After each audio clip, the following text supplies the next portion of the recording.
Hello everyone, welcome to कार्मिक कृत्य Hindi podcast. जैसे कि आप जानते हैं, कार्मिक कृत्य चैनल पर हम कर्मों की बात करते हैं, जिसमें से हम आप भी जानते हैं कुछ कर्म अच्छे भी होते हैं और कुछ बुरे कर्म भी होते हैं। जिस पे कार्मिक कृत्य पे हमने आपसे पहले बात की है एस्ट्रोलॉजी से रिलेटेड, अकल साइंस से रिलेटेड, न्यूमरोलॉजी से रिलेटेड और वास्तु से रिलेटेड, जिसमें हम आपको बताया है कि आपके कौन से ग्रह नक्षत्र कहाँ पर प्लेस्ड है, वो किस तरह काम करते हैं, वास्तु आपके लिए कैसे काम करता है।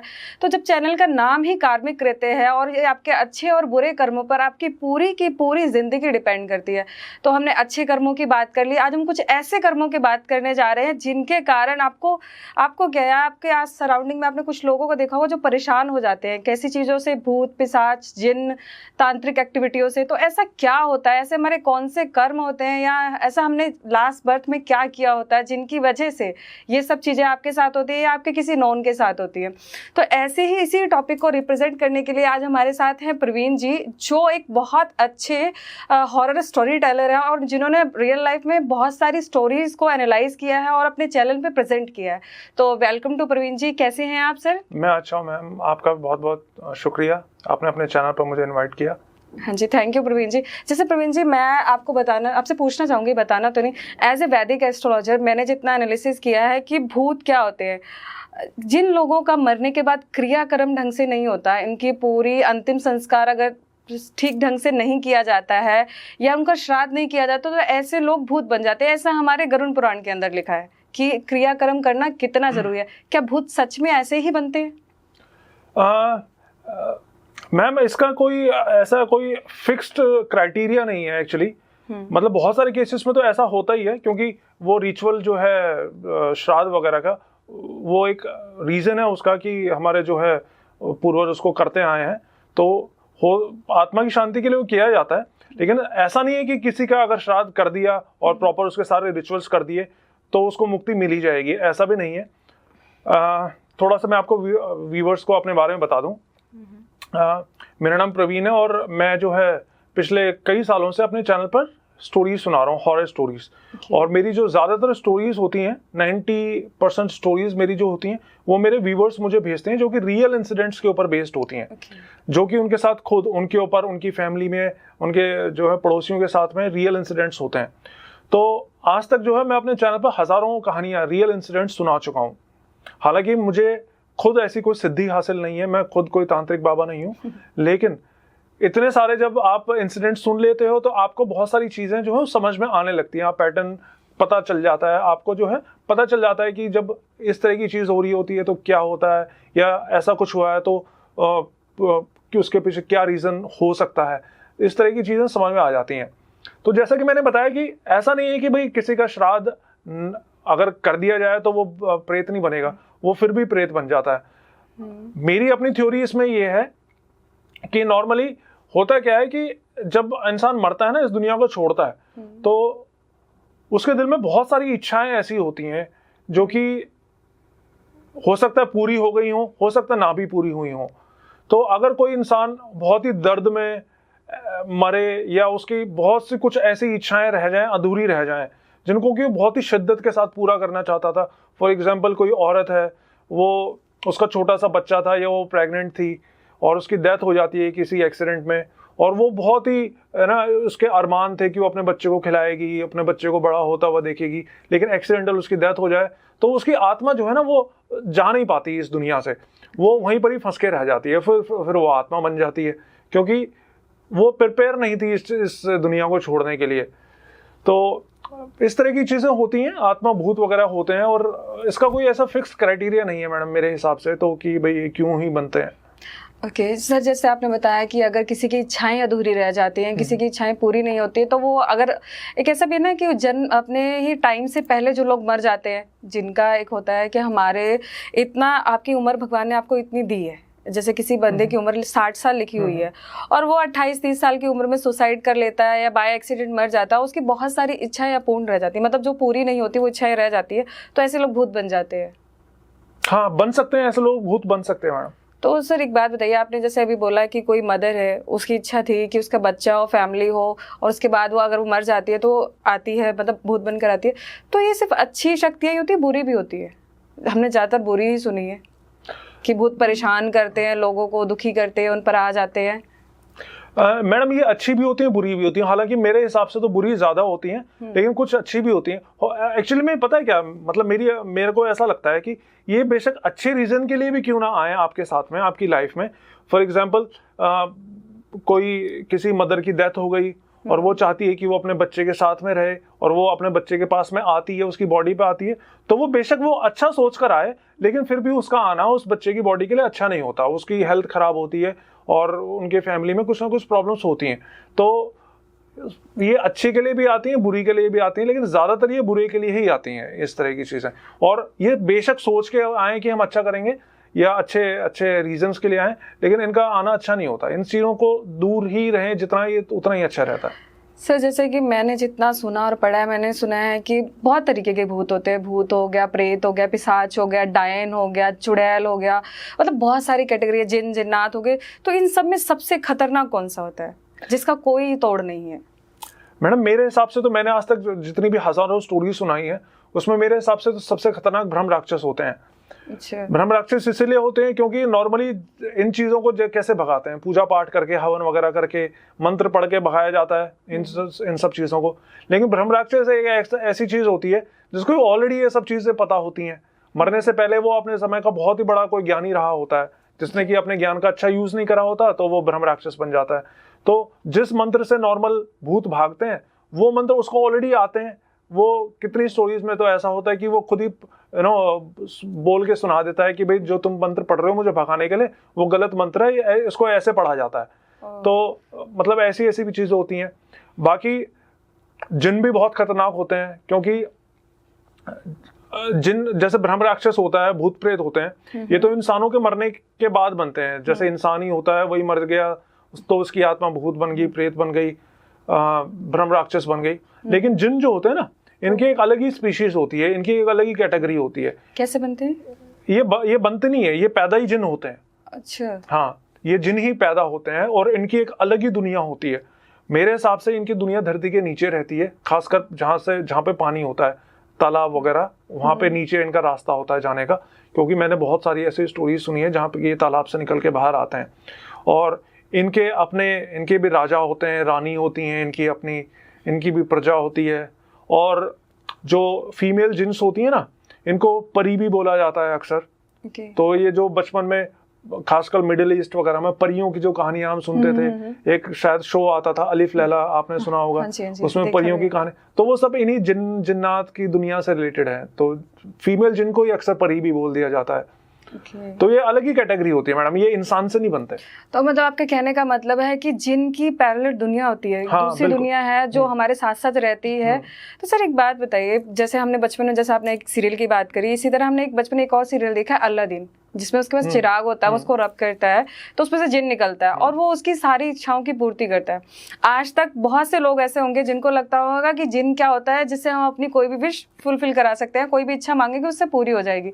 बट आपने जो जिन का मेरे को बताया कि ये नेगेटिव भी वर्क करते हैं, किस तरह काम करते हैं, किसी पे अगर आ जाते हैं, तो ऐसा क्यों होता है कि लोग जिन की सिद्धि भी तो करते हैं ना, कि अपने पास रख लेते हैं अपनी इच्छाओं की पूर्ति के लिए? मैडम जिनकी सिद्धि तो वो कर लेते हैं, लेकिन जिनकी सिद्धि से जो जिस जिन को रखते हैं ना वो अपने पास में, वो जिन अपनी मर्जी से उनके साथ में नहीं होता। वो किसी तरह उसको फोर्स करके बांध के अपने पास में रखते हैं और फिर उससे काम करवाते हैं।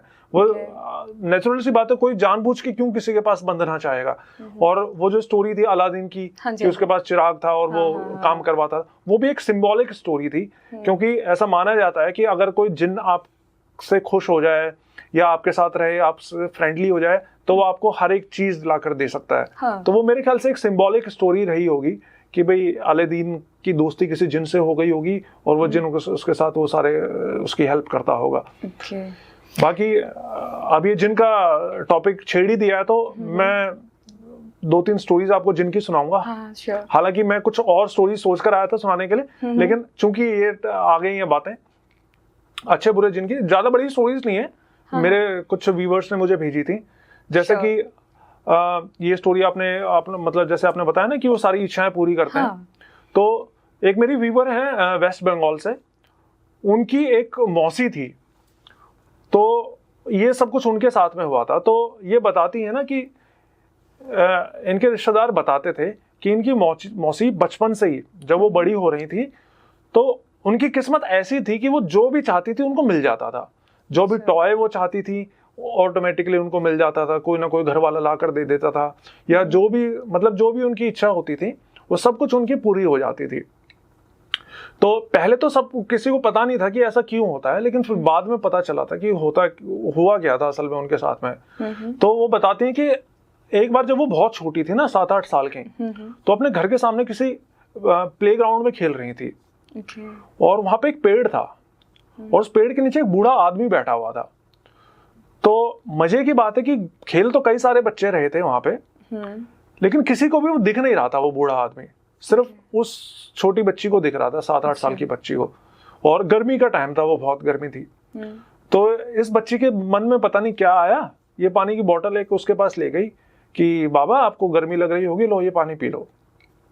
तो उसने उस जिन को पानी ऑफर करा, तो वो बूढ़ा जिन था, तो ये इस लड़की के इस जेस्चर से जो वो इतना बहुत ही खुश हो गया इसके साथ में, और उस दिन के साथ वो इस लड़की के साथ ही रहने लगा। नॉर्मली क्या होता है ना कि इस तरह की चीजें जब किसी फीमेल के साथ में रहती हैं तो वो ज्यादातर सेक्सुअल रीजंस की वजह से रहती हैं, लेकिन यहाँ पे वो रीजन नहीं था। यहाँ पे वो इसलिए था, वो अपनी बेटी की तरह मान के इसके साथ में रहता था। तो जब भी इसको किसी भी चीज की जरूरत होती तो इसको अपने तकिए के नीचे, जैसे कोई गुड़िया जब छोटी थी तो गुड़िया मांगती तो उसको तकिए के नीचे गुड़िया मिल जाती, फिर बड़ी होने लगी तो उनके अपना गद्दे के नीचे से पैसे मिलने लगे, फिर उस लड़की की शादी भी हुई, उनके बच्चे हुए, सब कुछ बहुत अच्छा इनका फिर चला। और मतलब हर एक चीज जो इंसान चाहता है, पैसा, शोहरत, हेल्थ, फैमिली में अच्छे रिलेशनशिप, वो सब कुछ उसकी उस मौसी को मिले थे। फिर उसकी मौसी जो है मेरे ख्याल से 70-75 साल तक की एज तक वो जिंदा भी रही। और ये बताते हैं कि जब उनकी डेथ हुई थी ना, जिस दिन उनकी डेथ हुई तो सब लोग घर में इकट्ठा हो रखे थे, बैठे हुए थे उनकी मतलब डेड बॉडी के पास में। तो सब ने देखा था कि इनके घर से एक बहुत ही बड़ा सांप बाहर निकल कर गया था। और ये माना जाता है कि जो जिन जो होते हैं वो ज्यादातर सांप के रूप में ही रहते हैं, मतलब जमीन के नीचे रहते हैं ना, मैंने बताया। तो जमीन के नीचे तो सांप रहते हैं, तो ये सांप के रूप में रहते हैं ज्यादातर। तो सबका मानना था कि वो जिन वही सांप था जो कि उस दिन उनकी डेथ के बाद में वहां से गया था। तो कहने का मतलब कि वो 6-7 साल की एज में जो जिन उनको मिला था, जो कि उनसे इतना खुश हो गया था, वो बुढ़ापे तक उनके साथ में रहा, और जब उनकी मौत हुई तब वो उनका साथ फिर छोड़ के गया। इसका कहने का मतलब है जिन से बुरे ही नहीं थे, कुछ अच्छे भी होते हैं। अच्छे भी होते हैं जिन, बिल्कुल अच्छे। वो आपसे किस तरह के, मतलब एक होता है ना, किस तरह का रिश्ता बनाकर आपके साथ रह रहे हैं। बिल्कुल। और इनफैक्ट मैं आपको बताऊं, बहुत सारे पीर बाबा वगैरह होते हैं, पुराने जमाने में हुआ करते थे। मेरा ऐसा मानना है कि वो और कोई नहीं, वो जिन ही हुआ करते थे। लोग जिन, मतलब इंसान में ताकत नहीं होती ना, इंसान के ऊपर कोई ऐसी चीज होती है जो उनकी मदद करती है। अब इसकी मैं एक और स्टोरी और बताता हूँ आपको। यूपी का कोई जिला है, मेरे को जिला तो याद नहीं, काफी टाइम पहले भेजी थी वो स्टोरी मुझे। तो वहां पे ये फैमिली रहा करती थी, और इनकी फैमिली के पास में एक दरगाह थी। तो मतलब कुछ ही कदमों की दूरी पे एक दरगाह थी। तो इस फैमिली में छोटे छोटे भाई बहन थे। तो बड़ी बहन थी मेरे ख्याल से 9-10 साल की होगी, और छोटा भाई जो था वो 6-7 साल का था। तो इनका जो छोटा भाई था ना, वो बहुत ही शरारती हुआ करता था, बहुत शरारती था वो लड़का। तो एक बार क्या हुआ, इनके घर के पीछे उस दरगाह, मतलब दरगाह और घर के बीच में एक पेड़ था। तो ये बच्चे उस पेड़ पे खेल रहे थे, मतलब बीच में नहीं, इनफैक्ट वो मेरे ख्याल से दरगाह के अंदर ही था वो पेड़। तो खेलते खेलते इनको उस पेड़ के ऊपर एक सांप चलता हुआ दिखाई दिया। तो अब बाकी सब बच्चे तो डर के दूर हो गए, सांप चल रहा था पेड़ के ऊपर। लेकिन उस छोटे लड़के ने क्या किया, एक पत्थर उठा के उसको मार दिया, उस सांप को।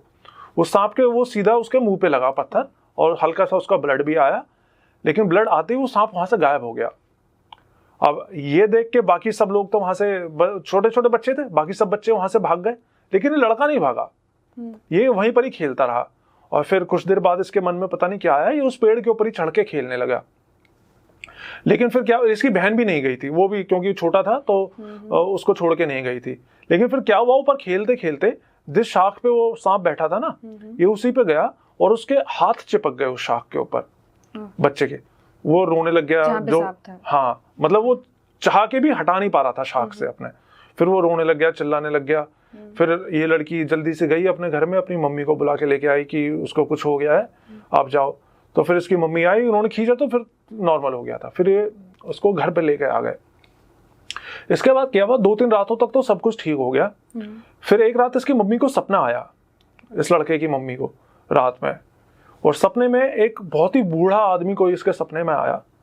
उसने इसकी माँ से बोला कि हम तो आज तक तुम लोगों की मदद ही करते आए हैं, हमारे पास तो जो भी तुम में से आता है हम सबकी मदद करते हैं, और तेरे बेटे ने मेरे सर पे पत्थर मार के मेरा जो है खून निकाल दिया, मेरा सर फोड़ा, अब हम इसको नहीं छोड़ेंगे, अब हम इसकी जान लेके रहेंगे। हाँ, तो सपने में ही जो है इसकी मम्मी रोने लग गई, उसके हाथ पैर जोड़ने लग गई कि जी वो छोटा बच्चा है, उससे गलती हो गई, उससे माफ करो, कुछ आप जो बोलोगे मैं वो करने को तैयार हूँ, बस आप मेरे बच्चे को जो है नुकसान नहीं पहुंचाओ। तो अब वो अच्छा जिन तो था ही कि वो जो दरगाह में बैठते थे, जो इलाज करते थे लोगों को, वो अच्छे जिन तो था ही, तो उनका भी दिल पसीज गया। तो फिर उन्होंने इससे बोला कि ठीक है, हम मतलब वो था एक ही जिन, लेकिन हम करके बोल रहे थे अपने आप कि ठीक है हम इसकी जान बख्शेंगे, लेकिन एक शर्त पे, इसने जो गलती की है इसकी सजा ये है कि अगले 21 दिनों तक तुम्हें हमारी दरगाह में अपने बालों से झाड़ू लगानी पड़ेगी। दरगाह में जो होता है ना, जहाँ पे उसके चारों तरफ अपने बालों से। तो इसकी मम्मी तैयार हो गई। दरगाह में जो मजार बनी होती है, हाँ, मजार मतलब डेड बॉडी होती है ना, वो उसके चारों तरफ। तो इसकी मम्मी तैयार हो गई, और फिर उसके बाद अगले 21 दिनों तक रोज सुबह इसकी माँ जाती, और बाल लंबे लंबे तो थे ही, उन्हीं बालों से वो पूरा साफ करती। 21 दिनों तक उसने ऐसा किया, और तब जाके इसके लड़के की जान बच गया। हाँ, वो बच गया, फिर नॉर्मल हो गया सब कुछ। तो ऐसा होता है, ये चीजें अच्छी भी होती हैं, लेकिन इनको छेड़ो तो फिर ये बुरा भी कर सकती हैं। तो जैसे सर आपने बोला जिन के बारे में बताया हमें, जिन के थ्रू हम अपनी जैसे इच्छाएं भी पूर्ति करते हैं, या इच्छा पूरी भी होती है अगर कोई अच्छा जिन आपको मिल जाता है, और कुछ बुरे भी होते हैं जो आप पर आ जाए तो आपका जीवन भी तंग कर देते हैं, बोले तो बर्बाद भी कर देते हैं। कई ऐसे हैं, जैसे आपने अभी हमारे एक दूसरे चैनल पे एक स्टोरी सुनाई, कैसे उस लड़की की जान ले ली उसने। तो मैं आपसे पूछना चाहूँगी, ऐसे पर्टिकुलर, ये तो जिन हो गए, ये हमें दिखते नहीं है, लेकिन मैंने आजकल एक और संस्था का नाम सुना है जिसे इल्यूमिनाटी कहते हैं। अच्छा। जो क्या करती है, जितना मुझे पता है मैं उतना बताऊंगी, कि एक ऐसी संस्था है जो ऑल ऑफ सडन आपको सक्सेस प्रोवाइड करने में बहुत हेल्प करती है। अच्छा, आप जानते हैं इसके बारे में? हाँ जी, मैं जानता हूँ, क्योंकि जैसे मैंने बताया, मैं अपने चैनल पर हर एक तरह के टॉपिक्स डालता हूँ, एलियंस, इल्यूमिनाटी और दुनिया भर के अलग अलग अर्बन लेजेंड्स। तो ये वीडियोस लाने के लिए मेरे को बहुत तरह की रिसर्च भी करनी पड़ती है। तो अभी मैंने एलियंस का वीडियो डाला था कुछ टाइम पहले अपने चैनल पे। उसी दौरान मैं इल्यूमिनाटी की भी रिसर्च कर रहा था, क्योंकि मैं अभी नया इल्यूमिनाटी पे लाने वाला हूँ वीडियो। तो ठीक है, जितना भी मेरे को थोड़ा बहुत पता है इल्यूमिनाटी के बारे में अपनी रिसर्च में मैं जान सका हूँ, वो मैं आपको बताता हूँ। तो बेसिकली संस्था, इनको बोलना संस्था तो एक जो है काफी पॉजिटिव वर्ड हो गया है ना। संस्था तो अच्छे काम के लिए करी जाती है, ये संस्था नहीं है, ये बेसिकली आप इसको क्या बोल सकते हो, आप इसको एक तरह का गैंग बोल सकते हो, ग्रुप है, या एक तरह का ग्रुप हो गया ये, जिसमें कि बहुत ही पावरफुल लोग होते हैं, बहुत ही पावरफुल लोग। मतलब कि अगर मैं ये बोलूं कि ये लोग ही इस दुनिया को की पॉलिसीज को डिसाइड करते हैं, रूल कर रहे हैं आज की डेट में, तो ये भी गलत नहीं होगा। बहुत कुछ ऐसा है दुनिया में जो कि ये लोग ही डिसाइड करते हैं। इनफैक्ट हमारे यहाँ तो मुझे नहीं पता कि इतना मतलब इन सब चीज़ों का इन्वॉल्वमेंट होता है या नहीं होता, लेकिन यूएस वगैरह में तो इन सब चीज़ों का बहुत इन्वॉल्वमेंट होता है। अब होता क्या है ना कि एक लोगों का ये मानना है कि जब कोई सक्सेसफुल हो जाता है तो वो इल्यूमिनाटी उसको कांटेक्ट करती है, फिर उसको और सक्सेसफुल बना देते हैं, लेकिन ऐसा नहीं होता। वो आदमी सक्सेसफुल ही इसलिए होता है क्योंकि वो इल्यूमिनाटी के पहले से कांटेक्ट में आ रखा होता है। ये रैंडमली तो मुझे नहीं लगता किसी को चूज करते हैं, लेकिन कुछ ना कुछ उनका क्राइटेरिया होता है चूज करने का। I am not really sure क्या है, लेकिन इनके ग्रुप में ऐसे ही कोई ज्वाइन नहीं कर सकता। इनके ग्रुप के बहुत सारे मतलब स्टेजेस होती हैं, इनके भी स्टेजेस होती हैं, इनकी भी रैंक्स होती हैं ग्रुप में। एक रैंक से ऊपर रैंक ऐसे ऐसे जाके जो टॉप में होते हैं वो तो फिर वही होते हैं जो कि वर्ल्ड को रूल कर रहे हैं। जैसे रॉथस्चाइल्ड्स हो गए, दुनिया के सबसे अमीर जो जिनका मतलब हम सुनते हैं कि दुनिया में सबसे अमीर कौन है, बिल गेट्स और ये सब, इन्हीं सब चीज़ों का नाम आता है, इन्हीं सब लोगों का नाम आता है, अंबानी वगैरह। लेकिन जो असल में रूल कर रहे हैं उनका नाम ही नहीं आता, क्योंकि वो सब कुछ इतने सीक्रेट तरीके से काम करते हैं। जैसे रॉथशाइल्ड्स हैं, ये एक फैमिली है एक्चुअली पूरी की पूरी। तो इसी तरह के कुछ और लोग भी हैं जो कि पर्दे के पीछे रह के काम करते हैं। तो इनके ना अलग अलग रिचुअल्स होते हैं। सबसे बेसिक जो इनका रिचुअल होता है, जब ये किसी को ज्वाइन करवाते हैं अपने ग्रुप में, तो ये उसका जो है ना ब्लड लेते हैं, कांटा लगा के शरीर पे ब्लड से पैक्ट साइन करवाया जाता है डेविल के साथ में। ये इनका ना एक अलग ही गॉड होता है। उस गॉड के 2 हॉर्न्स होते हैं, उसका नाम है बैफोमेट। बैफोमेट इनके गॉड का नाम होता है। तो सबसे पहला जब ग्रुप में ज्वाइन करवाते हैं तो ब्लड से पैक्ट करवाया जाता है। फिर इसके बाद धीरे धीरे इनके कई रिचुअल्स होते हैं। एक रिचुअल होता है इनका, ये बात बहुत ही डिस्टर्बिंग है, हो सकता है लोगों को यकीन भी ना आए और जो है अच्छी भी ना लगे लोगों को, लेकिन जो है वो है। एक रिचुअल होता है डेड बॉडीज को खाना, खासकर छोटे बच्चों की डेड बॉडीज को। तो एक रिचुअल ये होता है इनका, जिसमें कि ये मार के उनकी बॉडीज को खाते हैं, उनका ब्लड पीते हैं। इसके अलावा इनके कई तरह के ह्यूमिलिएशन रिचुअल होते हैं, क्योंकि इसमें क्या होता है ना, इसमें डेविल के आगे आपको अपना 100% सबमिशन करना होता है। आप बिल्कुल झुक गए उसके आगे, आपका अपना कुछ भी नहीं है, आपकी अपनी सेल्फ रिस्पेक्ट कुछ भी नहीं है। सब कुछ आपको सब कुछ देंगे वो, लेकिन आपको बिल्कुल उनके 100% उनके आगे सबमिशन, समर्पित होना पड़ेगा उनके आगे। उसी का एक ह्यूमिलिएशन रिचुअल होता है। आपने नोटिस करा होगा बहुत से ऐसे बड़े बड़े स्पोर्ट्स स्टार्स हैं, फिल्म स्टार्स हैं, जो कि ऐसी घटिया हरकत करते हुए अपने वीडियो टेप्स बनाते हैं। जैसे कि अभी रिसेंटली एक आया था, कोई बहुत बड़ा बेसबॉल वो है, वॉलीबॉल प्लेयर है उसका, यूएस का। वो स्कर्ट पहन के, बच्चों वाली स्कर्ट पहन के अपने फोटो उसने खिंचवा रखे थे। तो मतलब कि नॉर्मल इंसान, एक आदमी इतना बड़ा प्लेयर, क्या वो स्कर्ट पहनेगा? नहीं पहनेगा ना। ये इनके रिचुअल होते हैं, ह्यूमिलिएशन रिचुअल, कि भाई ह्यूमिलेट करना, क्योंकि जो ह्यूमिलेट नॉर्मल इंसान नहीं करता ना, लेकिन ये नॉर्मल नहीं होता, ये साइकोपैथ्स होते हैं। ह्यूमिलिएशन रिचुअल होता है। इसके अलावा और भी कई तरह के रिचुअल होते हैं, सेक्सुअल रिचुअल्स होते हैं। मतलब ऐसी घटिया से घटिया चीज जो हम सोच सकते हैं कि भाई होती होंगी, वो ये लोग सब करते हैं, वो सब चीजें। क्योंकि इनका जो गॉड है ना, उसको इससे पावर मिलती है, इन सब चीजों से उसको ताकत मिलती है, और बदले में फिर वो ये सब चीजें इनको देता है। हालांकि आप इल्यूमिनाटी पे सर्च करोगे गूगल के ऊपर, तो एक वेबसाइट निकल के आती है, जॉइन इल्यूमिनाटी करके, उस पे अपनी टी-शर्ट्स बेच रहे होते हैं, मग्स। बहुत सारे लोग सोचते हैं कि हमने वो खरीद लिया तो हम इल्यूमिनाटी ज्वाइन कर लिया। वो सब बकवास है, ऐसा नहीं होता।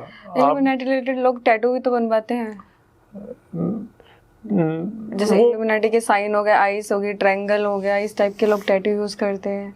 वो एक्चुअली होता है क्या है ना, इनके रिचुअल्स होते हैं। अच्छा। रिचुअल में इनकी पूजा करनी होती है। जैसे कि इनका एक साइन ये होता है, 2 ऊपर 2 नीचे, ये एक रिचुअल होता है इनका ये ट्रेडमार्क होता है, इस तरीके से करके।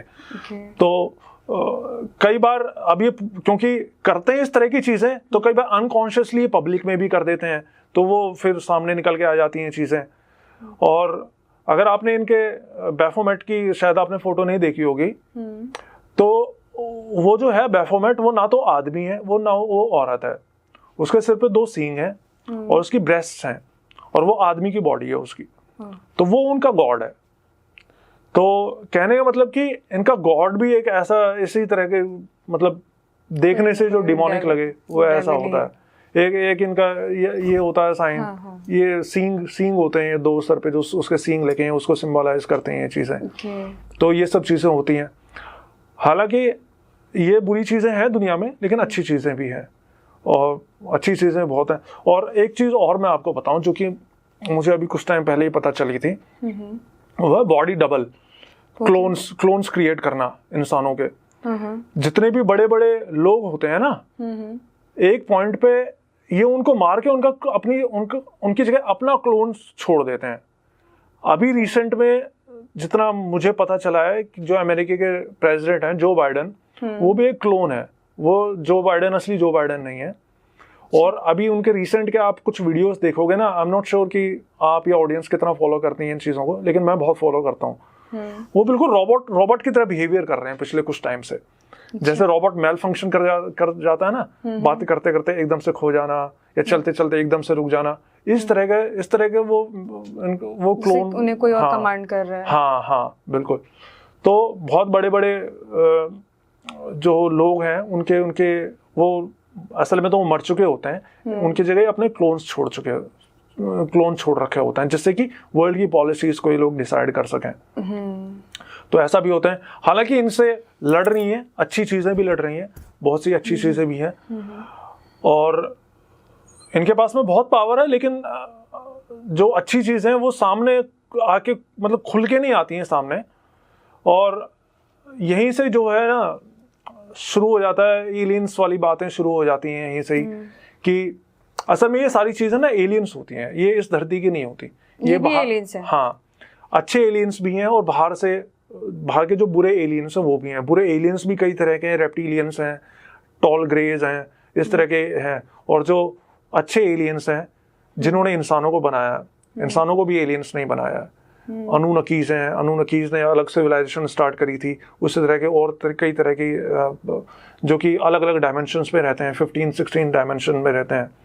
इनफैक्ट मैं आपको बताऊं, मैंने जो एलियंस का वीडियो डाला था उसमें मैंने बहुत रिसर्च करी थी, तो पता चला था कि होता क्या है ना, जब किसी प्लैनेट पे, हर एक प्लैनेट पे जितने भी ग्रह हैं, प्लैनेट्स हैं, ऐसा नहीं है कि हर एक पे ही लाइफ ग्रो हो सकती है, उसके लिए कुछ पर्टिकुलर कंडीशंस चाहिए होती हैं, ऑक्सीजन, पानी, ये छोटी मोटी मतलब हर ये चीजें चाहिए होती है। तो जब भी कोई प्लैनेट जो होता है जो कि सक्षम हो जाता है कि वहां पे लाइफ ग्रो हो सके, तो ये लोग ना वहां पे जीवन का बीज बोते हैं, एलियंस। तो इन धरती के ऊपर भी इन्होंने लाखों करोड़ों सालों पहले जीवन का बीज बोया था। उस जीवन के बीज से जो है फिर सिंगल सेल्ड ऑर्गेनिज्म पैदा हुए, फिर उनसे मल्टी सेल्ड हुए, फिर धीरे धीरे जो है ना लाइफ फॉर्म डेवलप हुई। तो जब भी किसी भी प्लैनेट पे लाइफ फॉर्म डेवलप होती है ना, अब एवोल्यूशन से धीरे धीरे बने, है ना, कीड़े मकोड़े बने, फिर जानवर बने अलग अलग तरह के, उसी में से बंदर बना। तो ये हर एक प्लैनेट पे एक किसी पर्टिकुलर स्पीशीज को चुन लेते हैं, उसको इंटेलिजेंट स्पीशी बनाने के लिए, उसका डीएनए मॉडिफाई करके, जैसे बंदर से इंसान। हाँ, तो धरती के लिए इन्होंने बंदर को चुना था कि हम इसका डीएनए मॉडिफाई करेंगे और इसको हम जो है बंदर से इंसान बनाएंगे। अब जो थ्योरी ऑफ एवोल्यूशन है ना चार्ल्स डार्विन की, अगर आप उसको पढ़ोगे तो उसमें भी चार्ल्स डार्विन ये बोलते हैं कि मेरी जो थ्योरी है, थ्योरी ऑफ एवोल्यूशन, वो 100% सही है। इंसान का एवोल्यूशन हुआ है इस धरती पे, जो भी हम लाइफ फॉर्म आज की डेट में जीवन देखते हैं ना, वो धीरे धीरे इवॉल्व होता हुआ ही आया है। इससे ये बना, इससे ये बना, इससे ये बना, इस तरीके से चीजें होती आई हैं। लेकिन मुझे सिर्फ एक चीज समझ में नहीं आती, वो है कि इंसान जो है, ऐसा लगता है कि जैसे कि बंदर एक रात सोया और अगली सुबह उठा तो वो इंसान बन गया। बंदर से इंसान बनने की जो प्रोसेस है ना, इसमें ऐसा है कि जैसे लाखों साल जंप हो गया हो एकदम से आगे, क्योंकि एवोल्यूशन होता तो हम इंसान इतना डेवलप नहीं हो पाता जितने कि आज की डेट में हो चुका है। तो ये बोलता है सिर्फ ये एक लूप होल है मेरी स्टोरी में, मतलब मेरी थ्योरी में, एवोल्यूशन की थ्योरी, जो मुझे समझ में नहीं आता है, बाकी सब कुछ है। तो अब ये चीज, ये जो मैं जो कुछ बता रहा हूँ ना आपको, ये खुद एलियंस ने अपने मुंह से बता रखी हैं। किसको बताई हैं? एक अमेरिका की एक बहुत ही बड़ी हिप्नोथेरेपिस्ट हुआ करती थी, उनका नाम था डॉलोरेस कैनन। आज वो इस दुनिया में नहीं है, लेकिन जब वो जिंदा थी ना, काफी हो गए, 10-12 साल हो गए उनकी डेथ हुए, लेकिन जब वो जिंदा थी तो उनके पास एक ऐसी काबिलियत थी कि वो किसी भी इंसान को हिप्नोटाइज करके ट्रांस में ले जाके उसके लाखों करोड़ों साल पहले जो उसके वो थे ना जन्म, वहां तक ले जा सकती थी पास्ट लाइफ में। मतलब अभी तो नॉर्मली हम 1-2 पिछली पुरानी पास्ट लाइफ तक ही जाते हैं, लेकिन वो ना बिल्कुल जहाँ से सृष्टि स्टार्ट हुई थी वो वहां तक ले जाती थी वहां से, और वहां ले जाके वो डायरेक्ट उन एलियन से बात कर सकती थी उसकी बॉडी में बुला के। तो उन्होंने बहुत सारी ऐसी ऐसी चीजें बताई एलियंस ने उनको।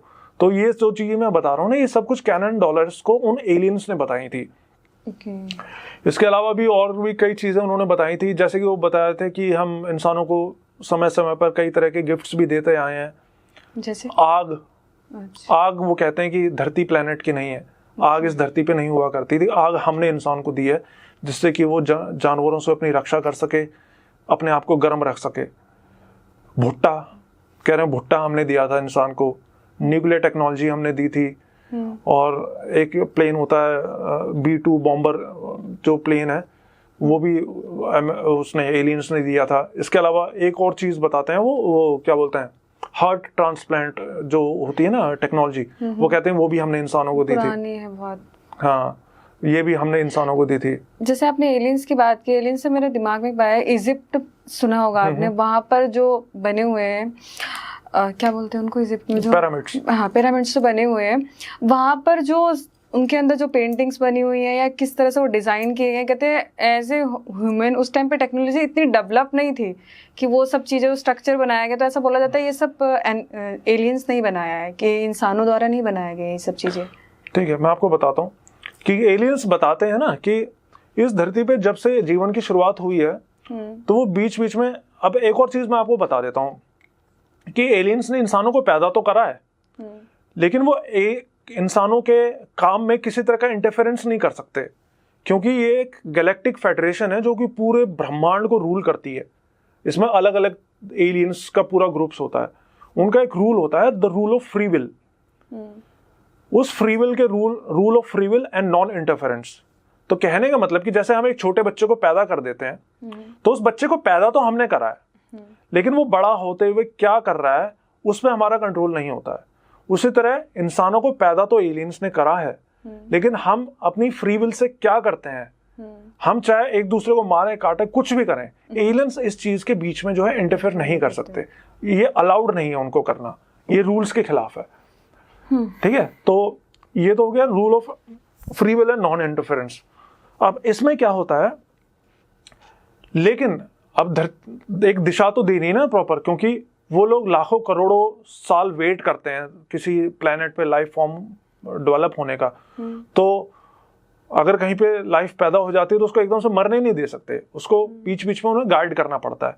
तो वो इंसान को किसी काम को करने से रोक नहीं सकते हैं, लेकिन वो उनको गाइड कर सकते हैं।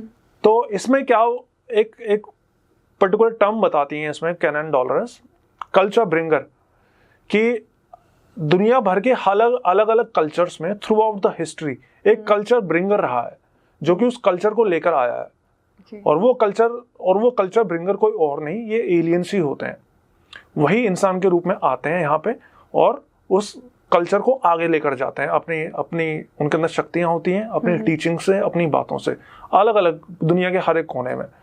और ऐसा नहीं है कि इंसान जो हम हैं आज की डेट में ये पहली सिविलाइजेशन है, हमसे पहले भी बहुत तरह की सिविलाइजेशंस रह चुकी हैं इस दुनिया में।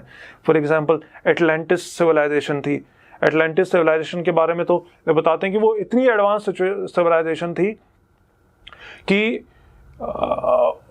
मतलब उनकी साइंस इतनी एडवांस हो चुकी थी कि वहाँ पे मेडिकल का इलाज करने के लिए वो कलर थेरेपी और साउंड थेरेपी का यूज करते थे। कलर थेरेपी और साउंड थेरेपी से ही वो लिटा के अलग अलग कलर्स और लाइट्स वगैरह मार के वो इलाज कर देते थे, बिना उसके कट लगाए बॉडी में हर तरह का इलाज कर देते थे। और उन्होंने ऐसे ऐसे एक्सपेरिमेंट करना शुरू कर दिए थे जो कि पूरे ब्रह्मांड के बैलेंस को बिगाड़ने लगी थी, लेकिन फिर भी इन्होंने जो है ना उनको खत्म नहीं करा।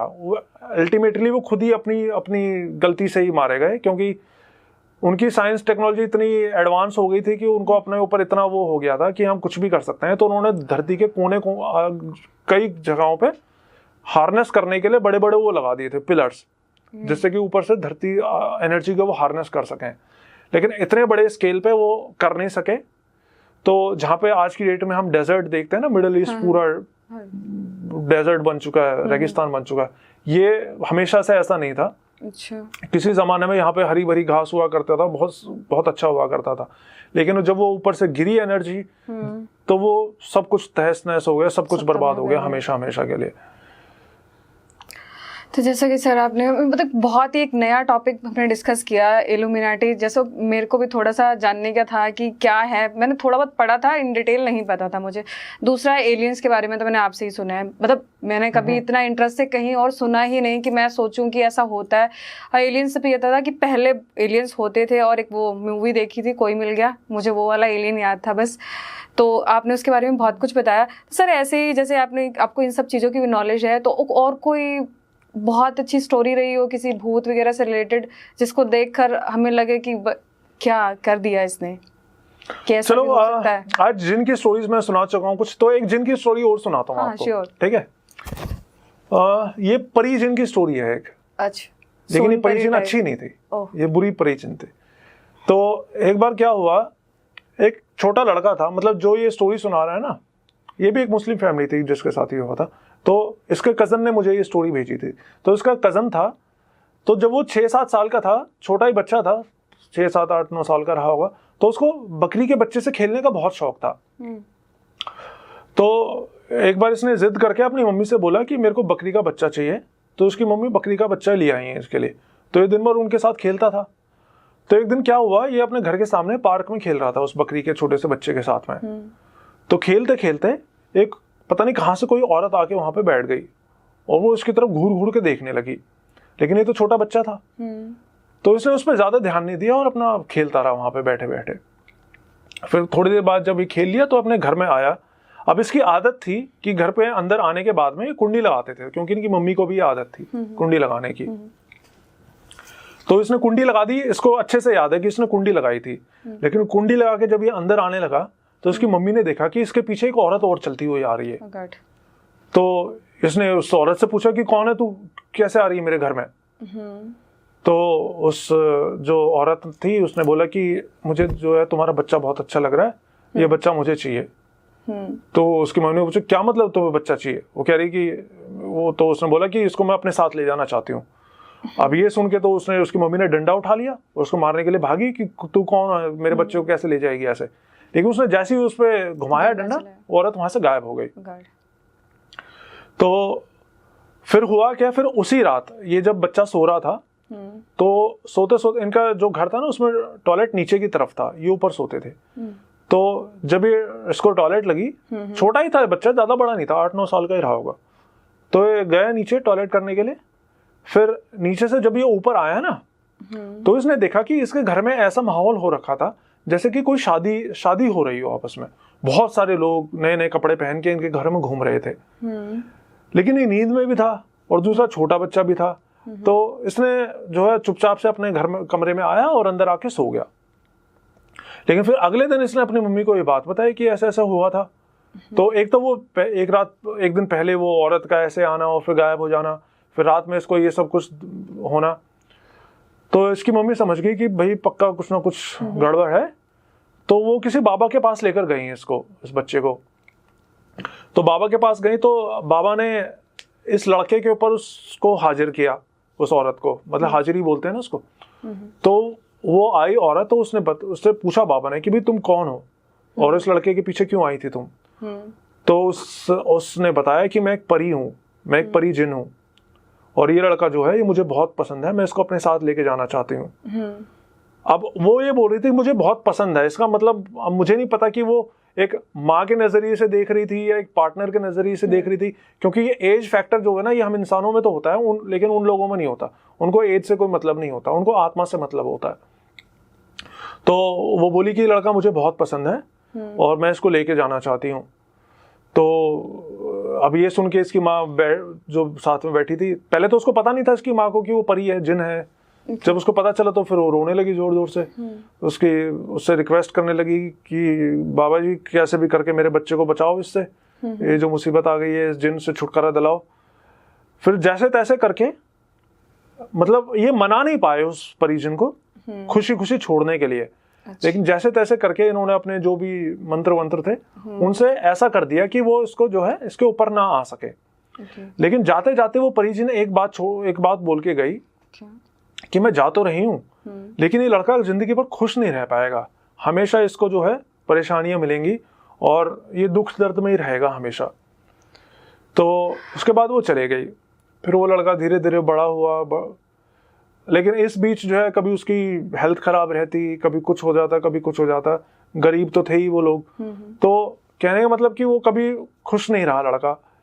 फिर जब जवान हुआ तो उसकी फिर शादी भी हो गई। लेकिन फिर शादी के बाद क्या हुआ, शादी के कुछ टाइम बाद ही वो घर में ही उसका एक दिन ऐसा पैर फिसला, वो नीचे फिसल के गिर गया सीढ़ियों से, कि उसकी बैकबोन पे ऐसी इंजरी आई कि हमेशा के लिए उसने व्हील चेयर पकड़ ली। वो कभी भी खड़ा नहीं हो सका। और आज की डेट में भी ये बताते कि वो जिंदा तो है, लड़का मरा नहीं है वो, लेकिन उसकी जिंदगी बिल्कुल नरक हो चुकी है, बिल्कुल वैसा जैसा उस परी ने उसको बोला था कि मैं इसकी जिंदगी बिल्कुल नरक कर दूंगी। ये जिंदा तो रहेगा लेकिन कभी खुश नहीं रह सकेगा। तो ये सब चीजें इस तरीके से भी करती हैं कि, है ना, जान नहीं ली लेकिन छोड़ा भी नहीं उसकी जिंदगी को किसी लायक। तो क्या बोलेंगे इसको, परी श्राप दे सकती है या बद्दुआ दे दी कि तेरे साथ ऐसा होगा, जो भी है, कि उसको छोड़ भी दिया बट उसको किसी लायक भी नहीं छोड़ा? हाँ बिल्कुल, मतलब वो उसको अपने साथ ले जाना चाहती थी लेकिन उन्होंने नहीं ले जाने दिया। तो बदले में मेरे ख्याल से उसने कुछ इस तरह की बद्दुआ कुछ ऐसे दी। बद्दुआ तो नहीं, क्योंकि उसने कुछ बुरा नहीं करा था, उसका बच्चे ने क्या बुरा करा था, लेकिन इनके पास होती है शक्तियां, अब इसको तो क्या ही कर सकते हैं। शक्तियां जो तो नहीं मिल रहा फिर उसको छोड़ेंगे हाँ, नहीं वो। हाँ, तो 100% उसी परी नहीं करा था वो सब कुछ उसके साथ में। तो इस तरह से भी ये चीजें इफेक्ट करती हैं हम लोगों को। जैसे सर आपने बताया परियों के बारे में, भूत के बारे में, जिन के बारे में, ऐसा कोई पर्सनल एक्सपीरियंस आपके साथ रहा हो, आपके साथ या आपकी फैमिली या किसी नॉन टू के साथ आपको पता चला हो कि कुछ ऐसा हुआ जो मेरे को आप तक लगा, आपको लगा हो कि ये सब तो रिसर्च थी बट ये रियलिटी में मेरे अपने ही घर में हुआ है? एक्चुअली मैं सच बताऊं, मैं भूतों की स्टोरी सुनाता तो हूँ, लेकिन मेरे रिश्तेदारों को किसी को नहीं पता कि मैं इस तरीके की स्टोरी सुनाता हूँ। अच्छा। इनफैक्ट जो मेरी वाइफ है उसने भी मेरी आज तक एक स्टोरी नहीं सुनी, क्योंकि वो इतना डरती है भूतों की स्टोरी से, वो मेरे कभी वीडियो नहीं देखती है। तो पर्सनली तो मेरा ऐसा कभी नहीं हुआ है कुछ ऐसा, और भगवान की दया से आगे भी ना हो। तो आप इतना सब करते हैं, भूतों की इतनी ज़्यादा बात करते हैं, उन पर रिसर्च करते हैं, उनके बारे में स्टोरी सुनाते हैं, दूसरों की स्टोरियाँ जो आपके पास आती हैं व्यूअर्स की वो आप आगे पूरी ऑडियंस को बताते हैं, तो आपको कभी ऐसा लगा नहीं कि आपके साथ कुछ हो सकता है टाइप, या आप खुद को प्रोटेक्ट कैसे करते हैं इन सब चीज़ों से? डर तो लगता होगा कभी ना कभी किसी न किसी की स्टोरी सुनकर। नहीं देखिए, किसी पे बिलीव होगा आपका, किसी भगवान को तो मानते होंगे, नहीं ये हैं तो नहीं होगा मेरे साथ कुछ ऐसा? देखो बहुत सारी बातें ऐसी हैं, मैं क्या ही बोलूं, क्योंकि चलो मैं बताता हूँ। जब मैं स्टार्ट करा था तब तो जो है थोड़ा बहुत डर लगता था मुझे, ऐसी बात नहीं है, मुझे डर लगता था, लेकिन अब तो ये सब कुछ इतना नॉर्मल हो चुका है मेरे लिए कि अब डर नहीं लगता है। और भगवान को भी मैं मानता हूँ, मेरी कुल देवी हैं उनको मैं मानता हूँ, उनका नाम लेता हूँ मैं बीच बीच में। लेकिन अब मैं आपको सच बात बताऊं ना, तो बहुत से लोगों को ये बात हो सकता है बुरी भी लगे कि जब ये चीजें इफेक्ट करने पे आएंगी ना आपको, तो भगवान आपको बचा नहीं पाएगा। जब ये चीजें आप सोच के आ जाएंगे आपको। हालांकि आपकी जो कुल देवी होती है, जहाँ पे आपके बाल चढ़ते हैं, आपके पितृ होते हैं, वो आपको थोड़ा प्रोटेक्ट कर सकते हैं, लेकिन किसी ने आपके ऊपर ही क्रिया करवा दी पूरी, तो जैसे मारण क्रिया वगैरह होती है, इस टाइप की क्रिया। हाँ, किसी ने पूरा रखवाई दिया आपके ऊपर सब कुछ, तो फिर तो बचा नहीं पाएंगे ये सब देवी देवता। सर ये जो उच्च दर्जे के तांत्रिक हो गए या जो क्रिया के थ्रू ये सब चीजें काटते हैं, तो इनके रिजल्ट कितने इफेक्टिव होते हैं? मैं आपको बताऊं, ब्लैक मैजिक कर दिया या ऐसी कोई चीजें आ गई तो सिर्फ यही लोग होते हैं जो आपको बचा सकते हैं। लेकिन आज की डेट में तो ये भी सब इतना बिजनेस चल चुका है कि सब पैसे का काम। हाँ, और इनफैक्ट कुछ मेरे को कुछ ऐसे इंसिडेंट्स भी बताए हैं लोगों ने कि वो किसी के पास मदद के लिए गए और उल्टा उसी ने उनके ऊपर कर छोड़ दिया कि भाई जिससे कि लगातार हमारे पास ही आते रहे मदद के लिए। मदद तो करी नहीं, उल्टा उनके ऊपर घर में कोई ऐसा प्रेत बिठा दिया जो बार बार उनके घर पे लेकर आ रहा है उनको, उनके पैसे ऐंठने के लिए। हाँ, तो आप बाबा वगैरह के पास, बाबा ही मदद कर सकते हैं आपकी, बाबा तांत्रिक वगैरह सिद्ध साधु पुरुष ही मदद कर सकते हैं। हाँ, लेकिन फिर भी आपको देखना पड़ेगा कि वो आप जा किसके पास में रहे हो, किसी पाखंडी डॉक्टर के पास जा रहे हो कि नहीं जा रहे हो, किसी पाखंडी के पास तो नहीं जा रहे हो। इनफैक्ट जैसे मैंने अभी बताया था ना कि सिर्फ देवी देवता भी आपको एक लिमिट तक ही बचा सकते हैं। आपको एक कांड याद होगा बुराड़ी का, हाँ जी, हाँ जी, जिसमें एक पूरी फैमिली ने एक साथ, हाँ वो आज तक समझ नहीं आया, सबने अपनी अपनी स्टोरियां बना दी हैं, बट ये था कि वो किसी चीज से कनेक्ट करता था, उसने ये सब करने के लिए कहा उसको। लेकिन क्या आपको ये पता है वो लोग कितने रिलीजियस लोग थे?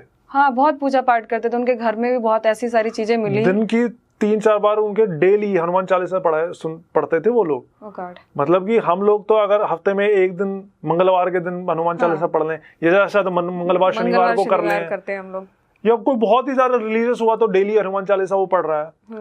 वो लोग दिन में 4-4 बार पढ़ते थे मैडम, और पूरे तरीके से पढ़ते थे। हनुमान जी ने नहीं बचाया उनको। आपने उन पे रिसर्च की कुछ? क्या कुछ मैं अभी बनाने वाला हूँ उसका वीडियो। अच्छा। तो जब मैं वीडियो बना रहा था तब मेरे सामने ये बात सामने आई कि भाई वो तो 4 बार हनुमान चालीसा जो इंसान पढ़ रहा है, हनुमान जी उसकी मदद नहीं करेंगे तो किसकी मदद करेंगे? तो ऐसे क्यों? मतलब इतनी ज्यादा उनकी बुद्धि भ्रष्ट कर देते हैं, इतना अपनी तरफ आकर्षित कर लेते हैं कि कुछ उन्हें सोचता ही नहीं है। अब हनुमान जी में ताकत तो है, हाँ। लेकिन हनुमान जी ने मदद नहीं करी उनकी, तो उसका तो यही कारण हो सकता है कि ये चीजें इस तरीके से काम नहीं करती जो कि हमारी सोच है। इनका कुछ और ही तरीका होता है। हनुमान जी शायद उस तरीके से काम नहीं करते जैसा हम सोचते हैं, है ना।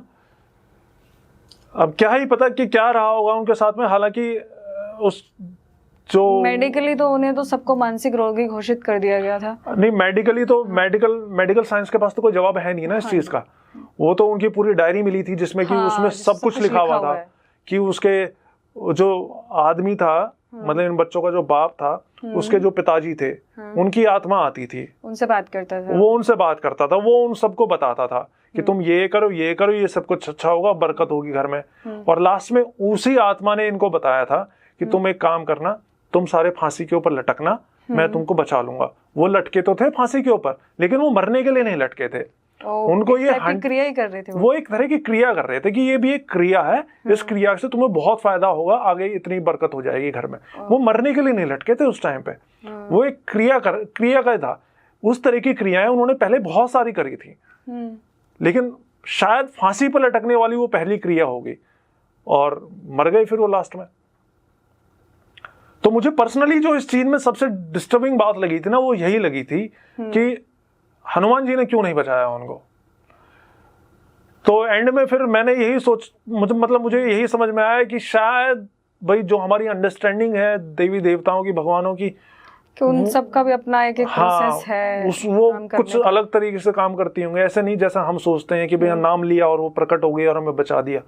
शायद ऐसा नहीं होता, कुछ और। क्या पता वो लोग जो ये सक्सेसफुल होने के लिए या सब कुछ पाने के लिए, जैसे आपने बताया उनके पिताजी उनसे कनेक्ट करते थे, तो शायद वो सात्विक क्रिया ना करते हो।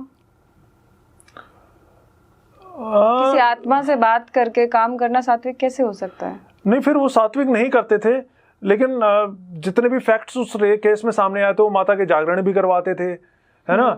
और हनुमान चालीसा तो अब पढ़ ही रहे हैं, तो पूजा पाठ तो कर ही रहे हैं, तो इस तरह का तो कुछ मेरे ख्याल से कोई ऐसा फैक्ट सामने नहीं आया है कि वो कोई तरह की कोई गलत गंदी क्रिया। और शायद वो वेजिटेरियन भी थे, नॉन वेज भी नहीं खाते थे वो लोग। तो ना पूरी की पूरी फैमिली गई, एक बंदा भी बचा होता तो पता चलता कि इनके घर में चलता क्या था।